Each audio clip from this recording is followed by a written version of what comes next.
Pour faciliter le traitement médical des femmes vivant avec un cancer du col de l'utérus ou le cancer du sein, le ministre de la Santé avait annoncé la gratuité de la chimiothérapie à partir du 1er octobre dernier. Mais à Ziguinchor, le constat est que cette prise en charge n'est pas effective comme souhaité. Les malades continuent d'être transférés à Dakar. Dr Abdoulaye Bari, médecin gynécologue obstétricien au centre de santé de Ziguinchor, nous en dit davantage.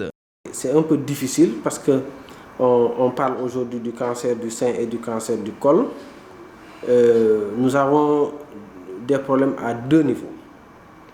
Au niveau du diagnostic, on a des difficultés parce que qui dit cancer dit anatomopathologie. C'est un examen qui permet de confirmer l'existence du cancer par la mise en évidence des cellules cancéreuses.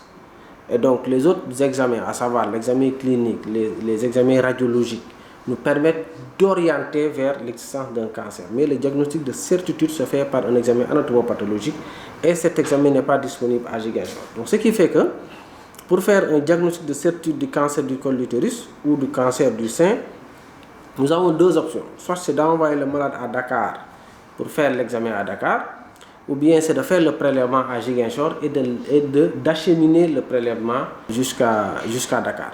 Et donc, ni la radiothérapie ni la chimiothérapie est disponible à Ziguinchor. Autre problème majeur noté dans la région, c'est l'absence de cancérologues. Cela ne constitue-t-il pas un danger pour les patients? Ziguinchor n'a pas de cancérologue, mais ça ne veut pas dire que Ziguinchor ne peut pas prendre en charge les cas de cancer du col ou du sein. Nous avons des médecins qui sont spécialisés dans ces domaines, mais la prise en charge du cancer, c'est une prise en charge pluridisciplinaire. En dehors des ressources humaines, il y a les dispositions techniques qu'il faut mettre en place pour pouvoir répondre aux critères de pouvoir prendre en charge les cancers au niveau de Ziguinchor. Si on parvient à mettre en place un service, un centre où nous pouvons faire de la chimiothérapie, ça va régler un grand problème de la prise en charge de ces cancers. Nous sommes obligés de les envoyer à Dakar dans un état très avancé de la maladie. On n'a pas les moyens.